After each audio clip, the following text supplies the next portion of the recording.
Une lumière froide tombe sur des visages, ceux d'un couple, 30 ans, à peine, diplômés.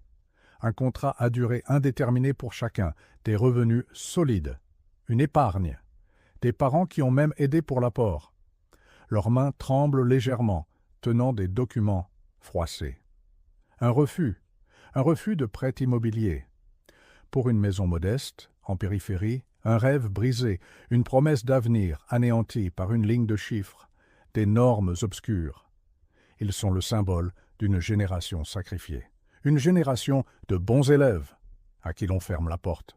On vous a dit que c'était de la prudence, que les banques vous protégeaient d'un endettement excessif.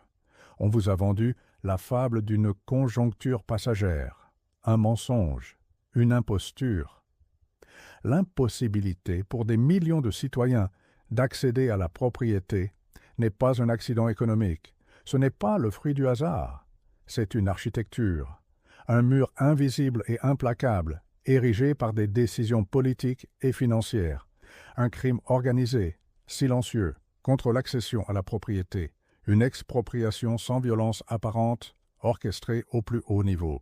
Comment ce piège se referme-t-il sur vous? Le principal artisan de ce système s'appelle le Haut Conseil de stabilité financière, le HCSF, un acronyme obscur, mais dont les décisions dictent votre avenir.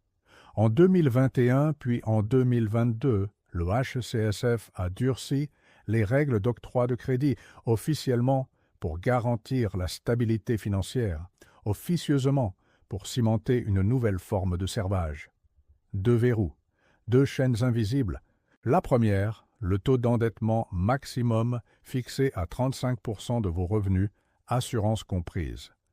Peu importe votre profil, vos perspectives d'évolution, peu importe que vous ayez toujours remboursé vos dettes, si vos mensualités dépassent ce seuil, c'est non. La seconde chaîne, le taux d'usure. Un taux légal maximum que les banques n'ont pas le droit de dépasser pour leurs prêts. Un mécanisme censé vous protéger des taux abusifs. En réalité, un sabordage. Lorsque les taux directeurs de la Banque centrale européenne augmentent, les taux bancaires suivent. Mais le taux d'usure, lui, est révisé trop lentement ou à un niveau trop bas. Les banques ne peuvent plus prêter sans risquer de perdre de l'argent. Elles refusent. Le robinet du crédit est coupé. Pas pour les grands fonds d'investissement, pas pour les multipropriétaires, juste pour vous. Le piège est diabolique. D'un côté, des prix immobiliers qui ont explosé depuis des années, dopés par des taux d'intérêt artificiellement bas et une création monétaire massive. De l'autre, des règles de crédit qui n'ont jamais été aussi strictes. L'écart est devenu abyssal. Pour acheter un bien qui coûtait 300 000 € il y a 10 ans et qui en vaut aujourd'hui 450 000, les exigences de revenus d'apport et la contrainte des 35% rendent l'opération impossible pour la majorité. Que se passe-t-il alors? Le citoyen lambda, même avec un contrat stable, même avec un revenu confortable, se voit refuser l'accès à la propriété. Ce n'est plus une question de solvabilité individuelle, c'est une question de système. Vous êtes condamné à la location. Vous enrichissez chaque mois un propriétaire, qui, lui, a pu acquérir son bien avant que les portes ne se ferment. Ou pire, vous financez les fonds d'investissement qui achètent d'autres en achètent des pans entiers de l'immobilier résidentiel. Vous devenez des serfs modernes, contraints de verser une dîme perpétuelle sans jamais bâtir votre propre patrimoine. Ce scénario n'est pas nouveau, l'histoire ne se répète pas, mais elle rime. Il y a plus de 2000 ans, dans la République romaine, un mécanisme similaire, quoique différent dans sa forme, spoliait déjà le citoyen ordinaire de son accès à la richesse et à la stabilité. Imaginez Rome, non pas la Rome impériale scintillante, mais la République tardive. Une période de conquête fulgurante.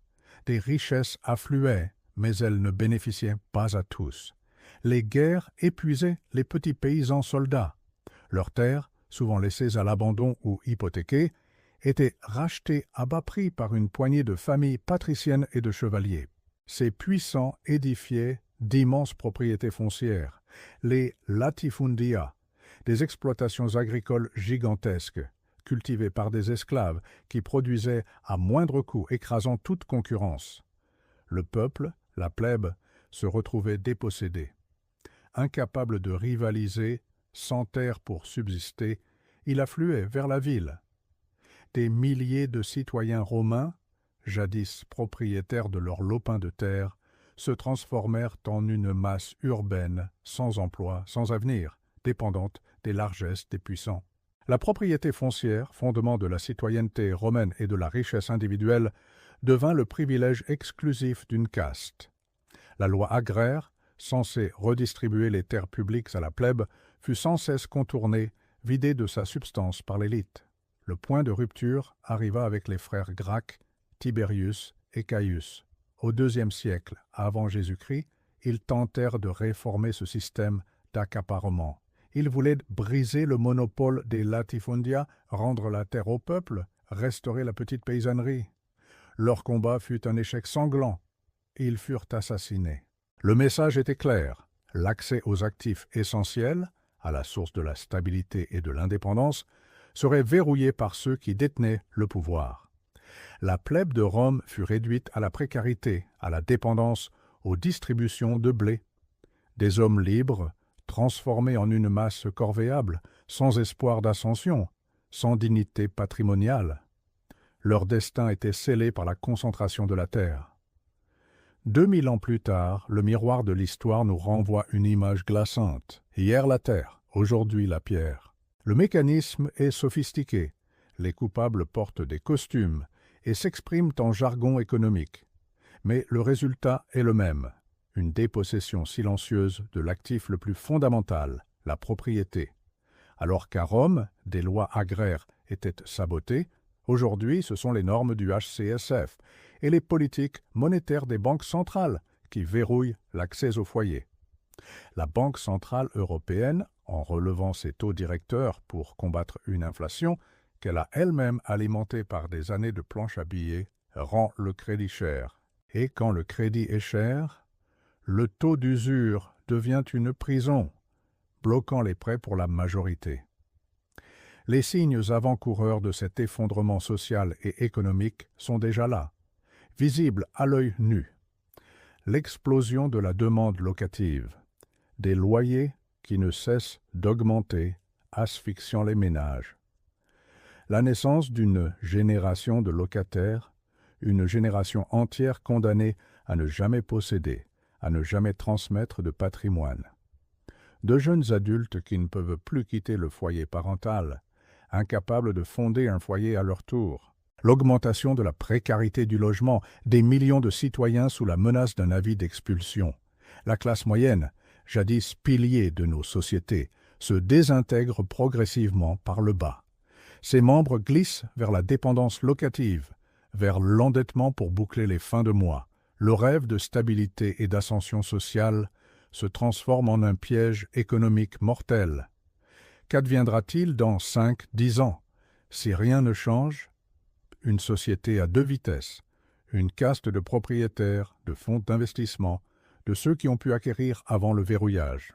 Et une masse de locataires éternels dont les revenus seront absorbés par des loyers sans cesse croissants. Une absence totale de transmission patrimoniale, une érosion accélérée du pouvoir d'achat, une fragilisation sociale sans précédent, une instabilité politique croissante, nourrie par le ressentiment et l'impuissance. Ce n'est pas une dystopie, c'est la trajectoire actuelle. C'est l'avenir que certains ont dessiné pour vous. Mais il existe des parades, des stratégies de survie face à cette dépossession programmée. Ne cherchez pas les solutions dans le système qui vous a piégé. Tournez-vous vers l'autonomie. D'abord, l'or physique, le seul actif qui ne dépend d'aucune entité numérique, d'aucune banque, d'aucun gouvernement. Une valeur refuge millénaire, un rempart contre l'inflation et la dévalorisation monétaire. Ensuite, la terre. Si l'immobilier urbain est inaccessible, la terre agricole, même une petite parcelle, peut offrir une forme d'autonomie alimentaire, une échappatoire à la dépendance. Investissez dans ce qui produit, dans ce qui nourrit, dans ce qui ne peut être numérique. Enfin, vos compétences. développer des savoir-faire rares, indispensables, qui ne peuvent être délocalisés ou automatisés.